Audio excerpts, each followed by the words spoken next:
For the results of a three-cornered contest between the Aam Aadmi Party, the Bharatiya Janata Party and the Congress Party in the national capital. And here's where you get the most accurate numbers. Ladies and gentlemen, we are at the News 18 live result hub and we can definitely boast of having a flawless track record of getting you the real results. Now, these are no inflated figures, no hearsay. Here's where you get the accurate data because we have our reporters, 22 of them, who are spread across 19 counting centers that are looking at the votes polled in 70 constituencies of the national capital. They give us the real-time data. That data is fed here at the live result hub and only then it gets reflected onto your screens. So trust News 18 live result hub. It is verified.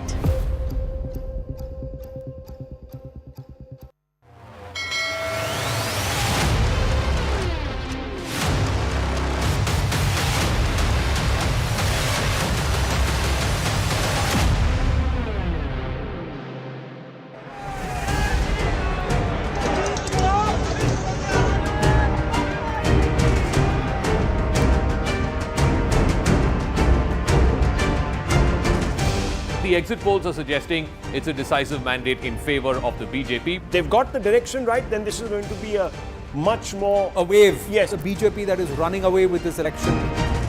इस बार दिल्ली में भाजपा सरकार बनने जा रही है। Poles का परिणाम ही है कि संजय सिंह और इन सब की भाषा बदल गई है। जिस तरह की भाषा का ये उपयोग कर रहे हैं, ये हारा हुआ आदमी, निराशा से डूबा हुआ आदमी और एक अनार्किस्ट ही कर सकता है।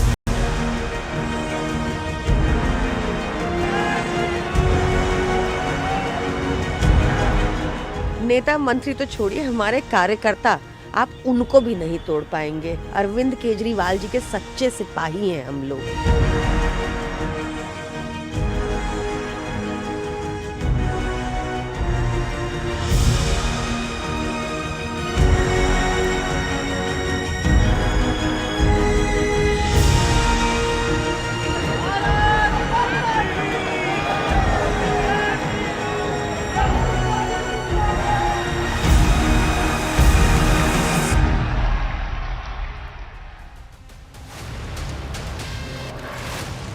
Namaste. Delhi ke dil mein kya hai is what we're going to find out in a few hours from now as I step out of this bus that carries the fate of perhaps who is going to be sitting on the kursi. Netaji comes out with the numbers that the poll of poll predictions are. Let's start with those numbers because the exit pollsters have said that Delhi mein hawa badal rahi hai. And that there will not be Arvind Kejriwal as Chief Minister. There may not be an Aam Aadmi Party too because most of the pollsters have come out and said that there is a clear shift in the voter perception with the Aam Aadmi Party over the last 10 to 12 years. And it's the BJP that could break nearly 30-year jinx and come back to power in Delhi, the state Vidhan Sabha of Delhi, for the first time since 1998. So what is the overall poll of poll numbers? Once we take a look at most of them, look at today's Chanakya and Axis Ma India. Both of them have said 50 par hai. Why? Because their thought process is if there is a 5% difference in vote share, then it will be a nearly sweep election. It will be a wave against the AAP for the BJP. It's more an anti-AAP vote. The projection as of now is that the BJP plus in Delhi Vidhan Sabha will get around 43 seats. So 40 plus seats so guaranteed hai. Some of the pollsters are saying 50 bhi touch kar sakta hai. There are some who believe the AAP is in with a chance, but they may fall at least 8 short of the halfway number. The AAP may still get about 27 seats as per the overall pollsters. It's a complete rout. They may get to single digit or less than 20 seats. No, but it's a clear slide from 62 in 2020 to 27 in 2025 as per the pollsters. Zaka Jacob with us here in the studio. Pallavi Ghosh, Aman Sharma and Ravi Srivastav also joins us. Zaka, even as the Netaji departs, thank you Ji. I'll come back to you and we'll get you more numbers in just a bit. But first, Zaka, are you surprised with these numbers? Could there be a twist in the tail? Are there a certain group of voters who may perhaps have a different mind of their own? Well, there could be a group of voters who are not speaking to the exit pollsters, who may be suspicious of the exit pollsters. But if you look at the chart that you had just put out, at the higher end, like you said, both Axis Ma India and today's Chanakya, 50 or 51, around there is the range that they're giving to the BJP. At the lowest end for the BJP, of course, if you were to take away the We Preside poll, which is the only poll which is suggesting an AAP victory, all the other polls are saying it's a BJP victory. At the lowest end, they're predicting 31. So it's between a 30 and a 50 range as far as the BJP is concerned. For the Aam Aadmi Party, the lowest is 10, which CNX is predicting, and the highest, of course, again, I'm taking out the We Preside poll. If you were to take the We Preside poll out, I think the highest would be 33 to 38, which Xenia is giving. It's similar to what the Matriz poll is also giving, 32 to 37. I think one thing is clear. The third party is not opening its account, or it's barely opening its account. So the Congress was not much of a factor. Certainly it was seemingly a two-horse race between the AAP and the BJP. The others also not opening their account. If it's a two-horse race, if it's a direct choice before the people of Delhi, Party A or Party B, I think it will be a decisive verdict. You will not get a hung assembly. You will get a decisive verdict, and dare I say, you will get a pretty definitive, almost wave-like verdict. That is how historically elections have been. Whether there will be a surprise on the 8th, we don't know. But as we bring in our guest, have I spoken too soon, Rahul Shivshankar? You've got certainly a very long neck. What is the RSS thinking? The pun is intended. Very, very long neck you've got. I hope there's a block that big. No. But look, I really feel that this is actually a two-horse race. The Congress might end up only in a few seats damaging the AAP, but fundamentally this is a two-horse race, and it all will come down to the women voter and the lowest of the lowest classes who are concentrated in northeastern Delhi. I think they hold the key. The middle class, I don't know how much of a factor it is. It might have sort of swayed to the BJP. At least some of these polls seem to be suggesting that, but I think there's a huge amount at stake. So without getting into predicting what's going to happen in an hour or so, I just feel that there's a huge amount at stake. The BJP has never been called an underdog in any Hindi heartland state except for in Delhi and to some extent in Jharkhand. Okay, here they go in as underdogs. Can you imagine? In the capital of this country, that in Lok Sabha election after Lok Sabha election, and there have been now 3, have given a clear sweep, and before that 2 to the BJP. So at the state level, something happens. 3.5 decades the BJP has not been anywhere close to sniffing power. So that's one aspect. Secondly, the BJP knows that the Aam Aadmi Party, apart from the Congress, is the only other non-BJP, non-Congress party to actually win 2 states. And in Goa, they did credibly. They have in Gujarat a sizable vote share, and there are green shoots in other parts of the country. And they don't want the AAP to spread further because they realize that even on the plank of Hindutva, for example, the AAP plays that game effectively. So long term, and Mr. Kejriwal has many years ahead of him, could pose some sort of a threat to the BJP existentially, in a decade or so. But for the AAP, really, Anand, this has become a battle for survival. If they lose Delhi, Delhi is where the reputation of the AAP was found. From Delhi, no? It all starts from, if you cut the roots off, if Arvind Kejriwal is delegitimized in the eyes of the public as somebody who no longer is the torchbearer for a clean third alternative, you got a problem for the AAP. So that's what RSS is thinking. What is PG thinking? What happens with the Congress party? What happens in Delhi? So let's ask the PG in our studio. The difference between PG and PGV. I just want to underline that. Yeah, there's PG and then there's PGV. Yeah, PG. But just look at all the figures. I mean, everyone is talking about 0 seats for the Congress party. I think if the Congress party manages to cross the 6 to 7% vote share, they would feel that they have arrived. Whenever I went and started meeting the Congress leaders, even the ones here in Delhi, they seem to be more interested in seeing that Kejriwal should lose. I mean, rather than whether we should win or not. So that's the kind of feedback we got from them. But they went very late into a game. We've been talking about this. They just couldn't make up their mind. There were people like K.C. Venugopal, Rahul Gandhi to a certain extent, Mallikarjun Kharge, who felt the India bloc was more important than, winning this election.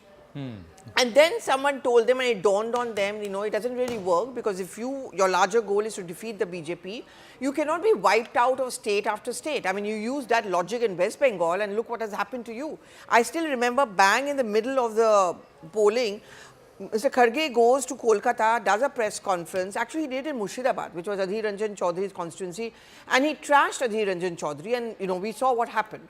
Yeah. So the Congress has got very late into a game. Why will a voter take them seriously? I mean, most of them tell me, the few I met, कि इनको vote देने से फायदा क्या? ये तो खुद ही चुनाव नहीं लड़ना चाहते.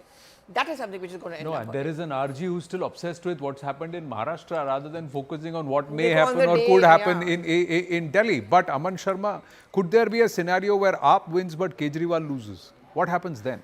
Well, Anand, I would say that, I think this is a closely contested election, two-horse race. I agree with Zaka and Rahul both, that it's a two-horse race. Whoever will win decisively.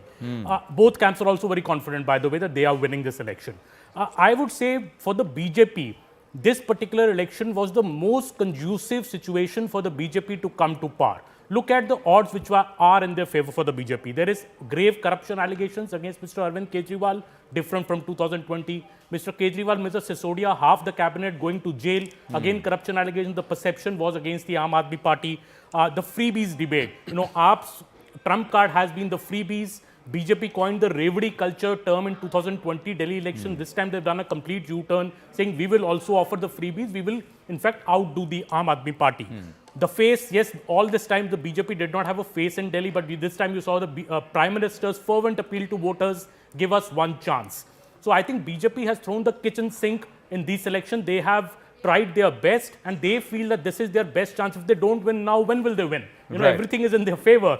But I think what is still going for the Aam Aadmi Party, why I would not rule out Aam Aadmi Party from this race, though the exit polls are ruling them out, the rupees 2100 scheme for women, which AAP launched very early. BJP, I feel, was a bit late in launching its rupees 2500 promise. AAP launched it very, very early. Lots of registrations have been done under that scheme. So, once women get that pamphlet, they have filled up the money. They filled up, for this dole out. They feel the money is going to come when, Kejriwal No, but here's wins. the caveat. Those registrations were not done under the aegis of the Delhi government. It was done under the pamphlet of the Aam Aadmi Party, and they were AAP registrations. So that's one part. But yes, Rahul Verma and Smita Prakash also with us.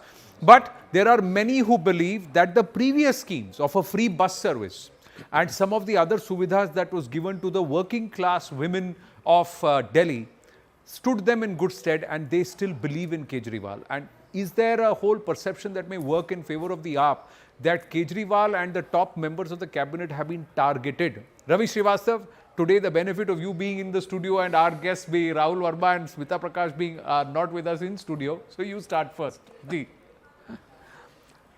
Anand, first of all, AAP has been in last practically all elections you see since 13, 15 and then 20 and even the MCD.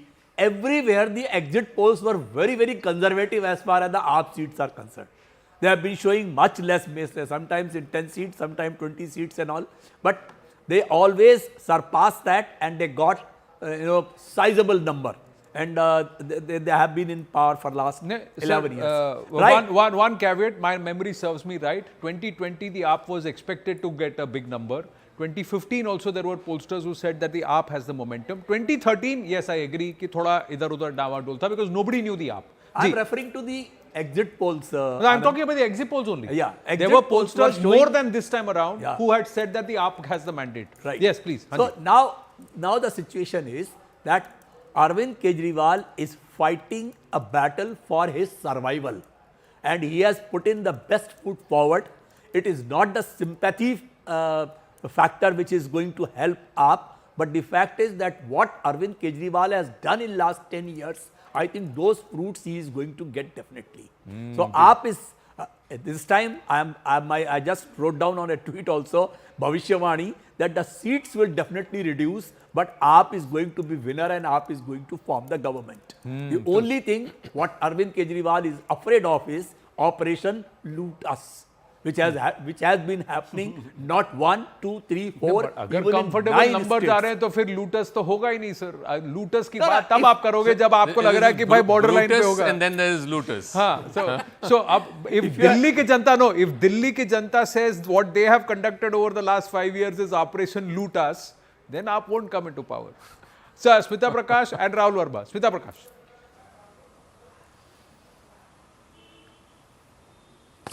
Look, since all your guests have spoken on issues, let me just talk about the optics of campaigning. Something seems to have changed, in the first week of February. In fact, till the last week of January, every reporter who met with, and Pallavi and Aman will tell you this, that every reporter who met with voters and community leaders was under the impression that the Aam Aadmi Party was ahead because BJP was late into the game in ticket distribution and they seemed to be a divided house. Congress was hardly there. But Virendra Sachdeva, who heads the Delhi unit, he exhibited some kind of a quiet confidence, which many reporters was feeling that it's kind of misplaced. Jay Panda, who was looking after granular details, kept saying, Abhi ruk jao. Now, towards the last week of January, senior leaders had been assigned districts. I mean, people to the caliber of Bhupendra Yadav. By the first week of February, you had Manohar Lal Khattar coming in, you had Naib Singh Saini for the Jat Haryanvi voters, you had Yogi Adityanath coming in, who has a universal appeal. Then they brought in the others, the chief ministers like Himanta Sarma for Assamese speakers, Telugu speakers met with Chandrababu Naidu, and then you had Purvanchalis ke liye you had Manoj Tiwari, Ravi Kishan, then you had Bihar Deputy Chief Minister coming in for more. So, Dhami was here. And then again, I mean, look at how many Marathi speakers do you think there are in this Fadnavis city? was also there. Even then you had Fadnavis, correct, Kumaraswamy had come in. So, Fadnavis, exactly how many Marathi speakers? Yeah, a couple of thousands, but still unke liye bhi. And then you had Amit Shah and Modi, the big leagues coming in. Now the Congress could have done the same thing. Pallavi will bear me out. They could have done the same thing. They could have got Sharad Pawar and Stalin to come in for Marathi and Tamil speakers. They could have got Kharge and Revant Reddy to speak with Telugu speakers. They could have got Sachin Pilot to speak to the Gujar, Rajasthani and the young voters. But nothing. They didn't bother at all. The Aam Aadmi Party got out Bhagwant Mann, but how much did you see Raghav Chadda campaigning? A couple of nukkad meetings and maybe 1 or 2 rallies, and that's about it. Where was Swara Bhaskar? They could have got Swara Bhaskar. Where was Jaya Bachchan maybe for the Samajwadi Party, who's you had Akhilesh campaigning? Why didn't they get her to come in? So, she could have come in and maybe campaigned for Atishi, who was looking a little flabbergasted that, Biduri comes in last minute and he was giving her a run for her money. So, there was a lot that the others could have done. Aam Aadmi Party could have upped its game, but they still rely on that one icon they have, which is Arvind Kejriwal. So, people of this city have had it. They don't want this drama to continue with regard to, mujhe Operation Lotus aa raha hai, ye aa raha hai, wo aa raha hai. It's all done now, na? Vote has been cast. So, when they voted, if you remember, Anand, there was that film, Jaane Bhi Do Yaro, Gutter Ke Liye Jiye, Gutter Ke Liye Mare. I don't know, it was probably way before your time. No. But, it's that right thing that people are sick and tired of living next to sewage, next to stinking sewage lines, garbage not picked up, stray dog menace. So while they might have sympathy for in 2013 elections and subsequent elections that the BJP machinery went after Arvind Kejriwal, all those things is fine, But the thing is that kitna sympathy, na? First, solve my problems, which is like living next to a gutter. Solve that. Solve the sewage issue. Solve the garbage issue. You cannot live next to stench 24 hours a day, 365 days a year. So, you compare Satisha in a role in a coffin doing nothing but still stealing the show there. So, who plays that role in these elections, one wonders. But Rahul Verma, your thoughts? Who's in the coffin? Who's in the coffin? That's what I said, one wonders. You mean literally the Aam Aadmi is in the coffin? If that's what you're insinuating. If you go by what the Samajwadi is saying. No. Oh, okay. The EC is in the coffin. EC is in the coffin. Can I come in? Yeah, of course. Yes, Smita, quickly, and then Rahul. Yeah.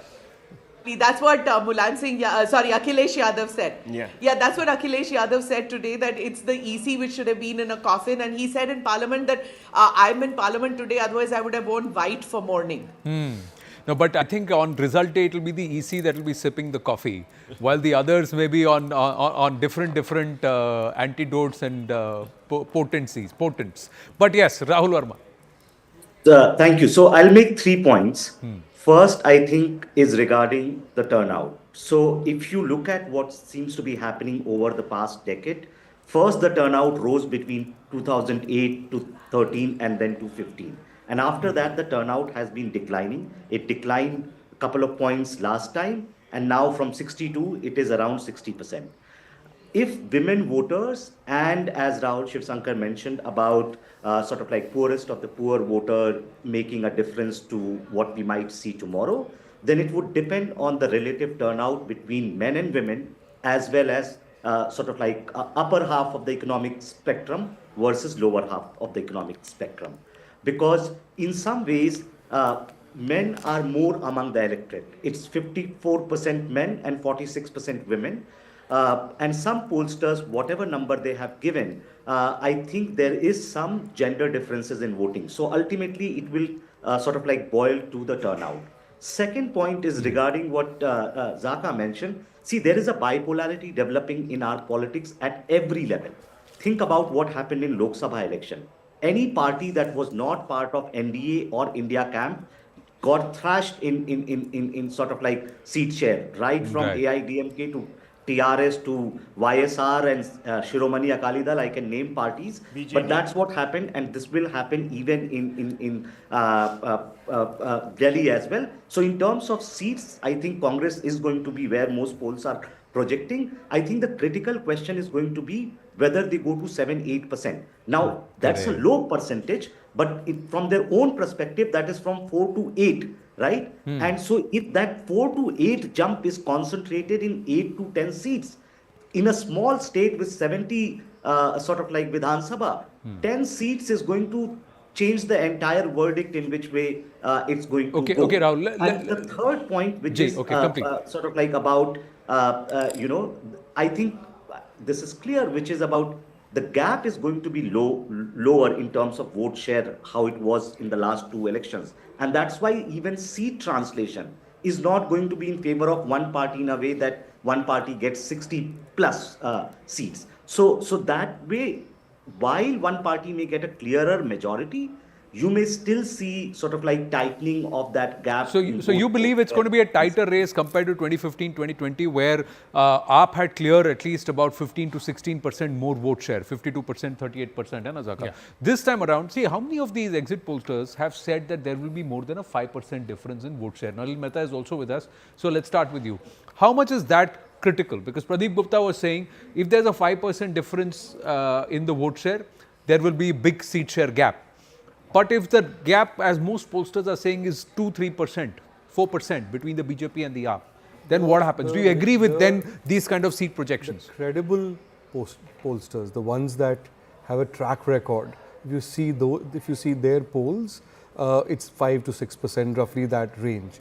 5 to 6% is, by the way, the difference in between a landslide in UP between Samajwadi and BJP, right? In both the last 2 elections. So I think if it's a 5 to 6% difference, you will not see a close contest in seats, in my view. But there are a couple of things I want to add to what Smita was saying.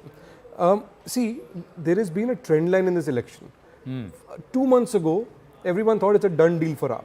But in the last 2 months, everybody covering the campaign on the ground and the beat reporters have been saying that, look, the BJP's graph is, if there's a trend line, that BJP line has been going up and getting closer and closer to AAP. It is a contest, right? Yeah. Now, what is also, so AAP certainly doesn't look as impregnable as it looked 2 months ago. The other thing that has happened is that the Congress, which basically is an also ran in this contest, seems to have fought a good campaign in 13 to 14 seats. Right? Now we don't know how much vote share it will get and or how many seats it will get, but there is certainly a sense in the Delhi Congress or elements of Delhi Congress saying that they need a BJP victory if they have for their own politics to continue. So in that sense, it's almost been a B team of the BJP in this contest, right? The third thing I think is what is different from the last campaign to now is that there was a model of AAP which was based on a whole bunch of freebies, electricity and things like that. a lot of the voters at that point believed that if AAP loses power, they will lose that, especially if BJP comes to power. This time the BJP has made a very concentrated push that they are offering all that and more, and saying that not only will you get this, you will get more things, right? So that hesitation has gone away. Now, whether the voters buy into that is a different question. All three parties are offering similar buying amount into of that, goodies. perhaps because the BJP has gone back to freebies in Madhya Pradesh, it's gone to freebies in Haryana and also in Maharashtra. Does that then say, "Acha, theek hai, wahan de rahe hain, to yahan bhi continue shayad karenge," so it's possible that they're not going to take it away. Definitely saying that, and I think that the liquor scam has had an impact on some women voters. How much we have to see. But this election will eventually be won and fought in the Juggi Jhopdi areas. If we can dwell on the vote share bit, one is the overall voter turnout has also come down by about 2% compared to 2020. And it's come down by 7% compared to 2015, where the voter turnout itself, if you were to see, 67% voter turnout had come, and now it is 60, and it's 60.5.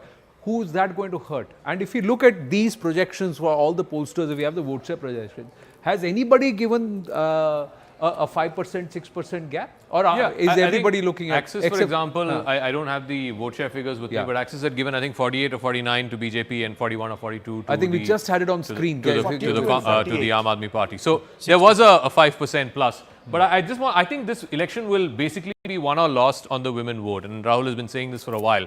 The Mahila vote will essentially decide who wins this election. For the first time in the last 11, 12 years since the Aam Aadmi Party came into the reckoning in the national capital, for the first time, at least as far as Axis's exit poll is concerned, he is saying 2% more women are voting for the BJP as compared to the Aam Aadmi Party. If this happens, like I said, this is his exit poll. These are not exact polls. We'll know that when the numbers come in. But if this is true, that 2% more women have voted for BJP as compared to AAP, then I think this election is done and dusted. And Rahul has a view on that. I think what we've seen in Maharashtra with Ladki Behan, what we've seen in Madhya Pradesh with Ladli Behna, etc., I believe we have to take a break, would have had an impact if the numbers turn out like this. Well, it's result day live. In a few hours, the mandate will be clear. Will the Mahilas play a decisive role? And also, don't forget the 18 to 24, 25 years old, the college-going, university-going students. Will they also perhaps lean on one party against the other? What are those numbers? Who are these critical factors? Just as we are waiting for counting to get underway, we're going to take a very quick break. Stay with us. It's Result Day Live, the battle for Delhi, the real numbers here on News 18. Counting will get underway and we will know who will be seen or sit on the kursi of Delhi Vidhan Sabha. Will it be a hat-trick for Arvind Kejriwal, or will it be, after nearly 3 decades, the return of the BJP in Delhi? Many believe it's a two-horse race and the Congress is an outlier. What are the factors? Let's signpost some of the key factors. Let's bring in the bus here. Delhi ki ye bus. Oh, auto wale hain. Chaliye, dekhte hain. Voter turnout at a 17-year low at 60.4%. Is that going to be a decisive factor, this voter turnout? Who is it going to help? Who is it going to hurt? The other aspect, the middle class, Mahila, will they play a decisive role? There are many within the studio and outside, and also viewers watching this, they believe this Mahila voter may swing one way or the other. And if they swing in favor of Kejriwal, will that salvage another return for him? Although with perhaps far reduced numbers. Congress up in the race for the Muslim vote. Are they all trying to corner the same vote bank? Is Congress going to be able to woo some of those voters who were disenchanted with it nearly a decade ago? Will they see a return to the Congress? And will there be a revival of the Congress in Delhi at the cost of AAP? We have to wait and watch. Exit polls are projecting a BJP victory, but exit polls need not always be exact polls. That's something which we have seen in the recent past, starting Lok Sabha 2024.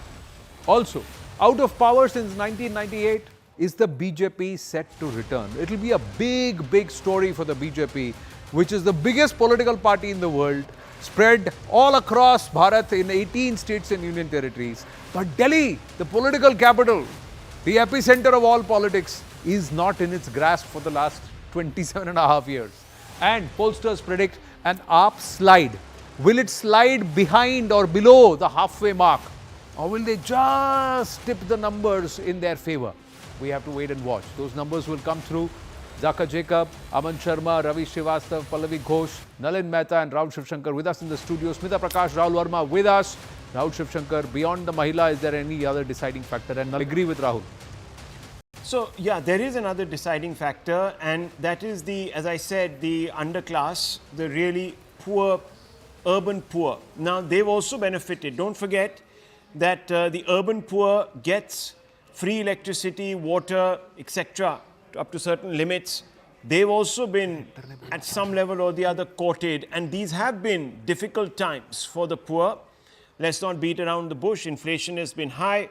The middle class has got a bit of a reprieve in this budget, but the urban poor really got badly hit after COVID. Let's never forget that. There was a lot of displacement and at some level a lot of disenchantment. Now, has that really translated into some kind of anti-incumbency against the AAP, or will that be directed against the BJP? One doesn't know. Remember, Mr. Kejriwal had come out on the back of COVID, at least the first wave, and come out and said very clearly that, look, the central government has let you down. I'm your only hope now. The central government came out and said, look, we are the ones who are giving you rations, etc. We are the ones who have taken care of you, given you a immunity concoction to take. And most importantly, they also said that, look, we kept you safe. Now, I've been reading a lot over the last few days in the press, and that COVID hangover hasn't still evaporated. So I don't know how that is going to play out. We don't know how much of a recovery there has actually been on the ground for these people to feel stable enough to look beyond the immediate. That is really the unknown factor. The women voter and the poorest of the poor in the union capital. So if you look at the Dalit voter, I mean, and again, we've got two polls, 2020, the Lokniti poll, which Professor Sanjay Kumar and his team have run. So the Dalit voter, the SC, Jatav, non-Jatav Dalits, the Balmikis, and they're again, largely split in what is called the JJ clusters, the Juggi Jopadi clusters in Delhi. In 2020, the AAP got 2 out of 3 Dalits. 2/3 of the Dalit vote went to the Aam Aadmi Party. In the 2025 exit poll, as per Axis My India, that figure has fallen substantially. From 2/3, it's come to almost half. So we're looking at somewhere around a 13-14% decline in the Dalit voter. If this is true, and again, not all of that 13-14% has gone to the BJP. The BJP's figure has gone from 26 to 34. That's only an 8% increase. So which means the other 4 or 5% has gone either to the Congress or to others, independents, smaller parties, etc. But the fact is, it's taking away from the Aam Aadmi Party one of its core voter bases. If this is true, then again, that's a massive dent in the AAP's core vote. But Rahul Verma and Smita Prakash, let's take that out of the studio to our guests joining us via live link, and then bring it back into the studio. Rahul Verma, is the number of this Mahila lower middle class and also the working class and the poorest of the poor, is it going to outweigh or outnumber the middle class of Delhi and also perhaps the business work class of Delhi, the Punjabis, the Baniyas and all of them? Because there is a disenchantment that Kejriwal has not lived up to a lot of the promises. Diwali हमारी बहुत गंदी गई because it was all dirty all around. 2 साल से MCD आपके पास है, कहाँ साफ हुआ? Yamuna, the reaction, the Yamuna poison remark, that was a sign of desperation. How can somebody who is a former chief minister claim genocide, etc.? Wasn't that unnecessary fear-mongering, irresponsible? But what about the sewage ke pahad, kachre ke pahad? All of these, are they not irritants? Okay, let me first make a point on what Zaka just said. See, Zaka, Aam Aadmi Party's vote share in 2020 was 55%. Now the projection is around 41-42%. That means on an average, they are losing 13% vote, which will be spread across all the community, whether it's core or non-core. You will see a similar kind in core lesser, in non-core more, right? So 10% loss in Dalit vote doesn't mean anything big if on an average they are losing 13% vote. The second, I think, which is about, how do we define middle class is a sort of like a problematic idea to begin with. Delhi, compared to all other states and union territories, will have a larger middle class compared to them. And so middle class votes matter in Delhi more than in any other part of India. But poor, and especially the bottom half of the spectrum, economic spectrum, is always going to be larger in any state, and they are also more likely to turn out to vote. And so given that their demographic weight is high and they relatively participate more in elections, if they turn out for a particular party in a larger number, then they will decisively have an impact what is going to have.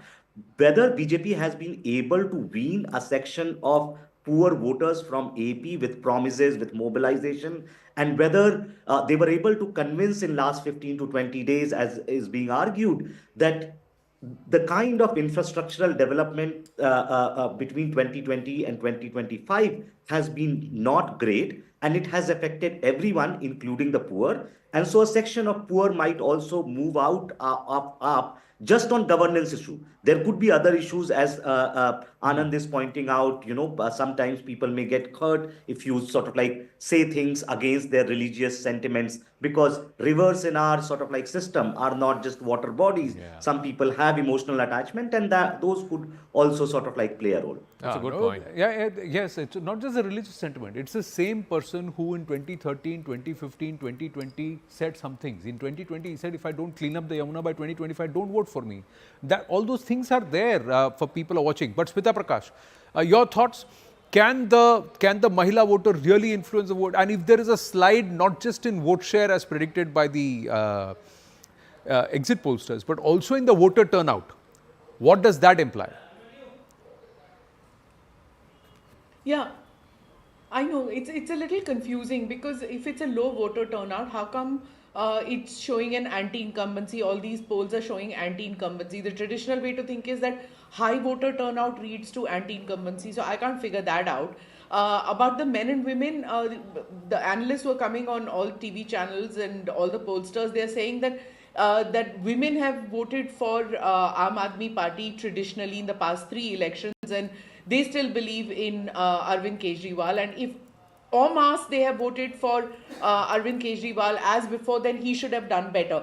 But it seems like the Ladki Behan might have had something. But I find it strange to imagine that, what they're saying is that women have voted completely one way and men have voted completely the other way. And because there are more men voters, hence the BJP is doing more. It's a bit simplistic to see it like that, I feel. You also mentioned, of course, the Dalit vote has been talked about. You mentioned the Punjabi Baniya vote.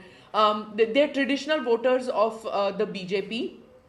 And I think there are about 34 seats, assembly seats in Delhi where they have an effect. And if they have, like they vote in the national elections, if they have voted towards the BJP in this election, that means that the BJP, that is what you're seeing as far as this is concerned. The middle class, I remember when the exit polls were happening, you were saying that you were in this airport where everybody burst out into cheer when the budget came out. And that was the upper middle class which was aware. So if Delhi upper middle class has reacted in that manner, which is like aware of the benefits that they are getting because of this tax break, if they have decided, which again that means they were undecided till the last minute, and in 3 days they have changed their mind, that means very self-aware.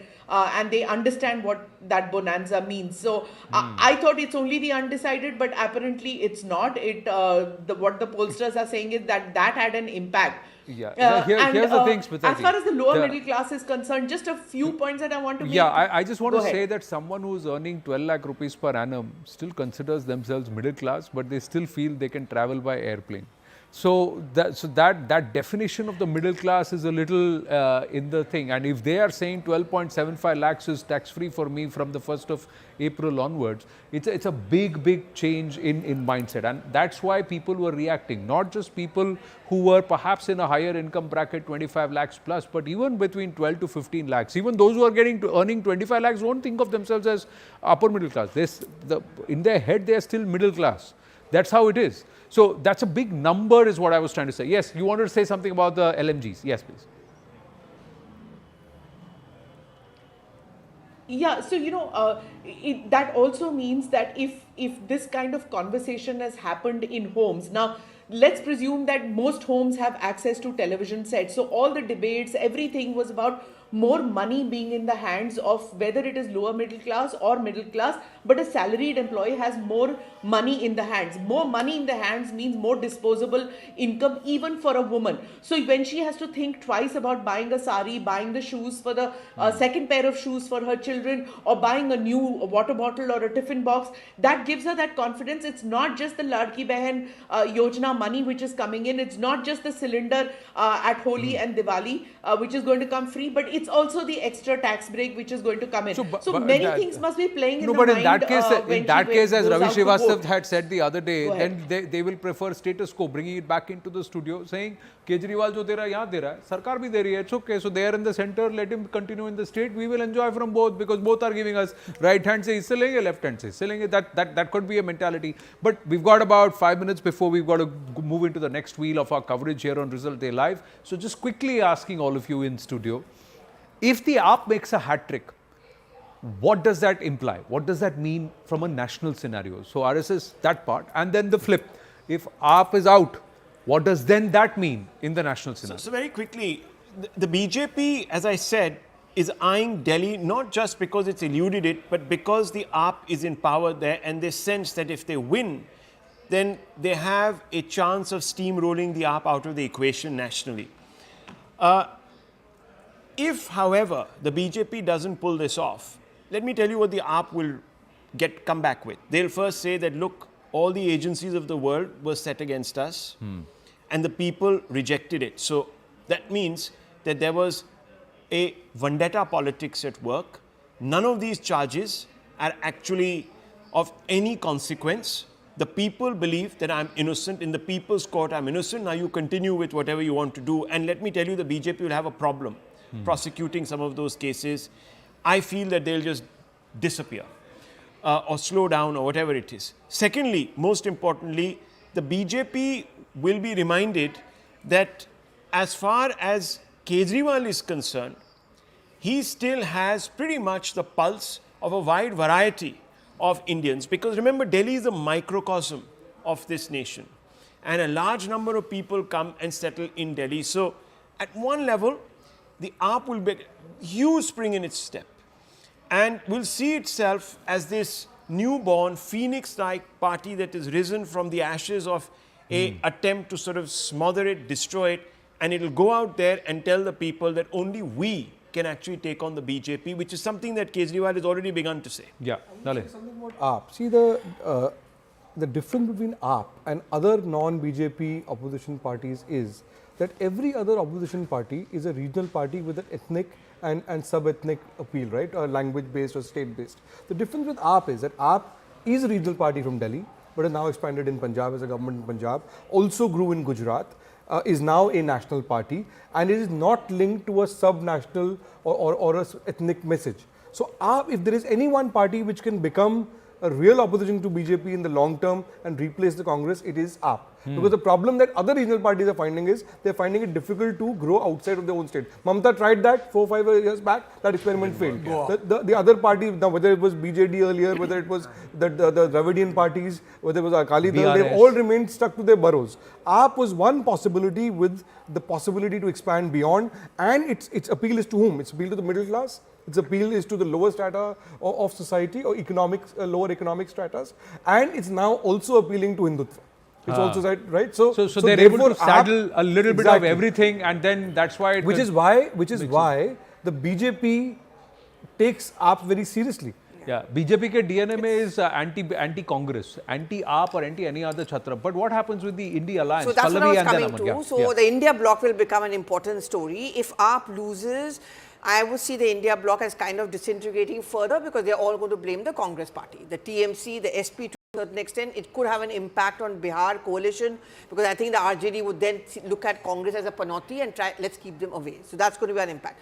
In case AAP wins, they are still going to blame the Congress, but then the noise for a face of the India bloc other than Congress, that face will increase. So the tussle will be somewhere between Mamata Banerjee and an Arvind Kejriwal. Arvind Kejriwal. Aman? Well, I think if BJP wins, Anand, this will be a big reaffirmation of brand Modi after Haryana and Maharashtra. BJP would term this as an hat trick. Even when you don't have a face in a way, but still Prime Minister Modi was able to pull an election like Delhi, where you had a 15% deficit in vote from the last election. It would be a miraculous, huge victory if the BJP is able to pull it like that. But I think for that to happen, what the BJP feels is that the Jhuggi vote needs to get divided. If the SC vote in Jhuggis doesn't get divided, doesn't come to the BJP in some measure, BJP may not win this election. Though the middle class, I feel, and when we went to the ground, we've seen that the middle class in this election is consolidating behind the BJP. There's 40% middle class vote in the city, but has that whole 40% gone and voted? You know, that's also a big question. On the Muslim vote, the third important aspect, I think in Delhi, Muslim vote, I feel is still with the Aam Aadmi Party. I don't think the Congress has been able to split it in any big way.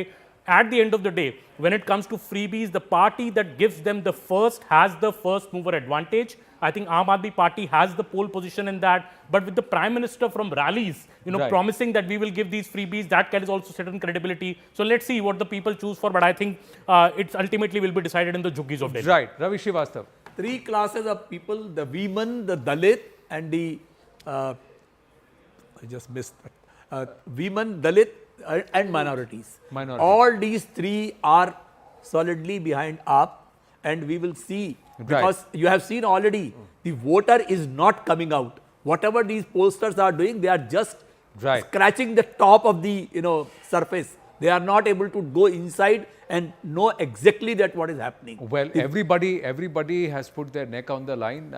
We are trying to say that there are multiple scenarios. It's a bonsai state, but it will have huge national ramifications at all levels. And that's what we are going to focus on as we wait for counting to get underway here on Result Day Live. Stay with us on this continuous coverage.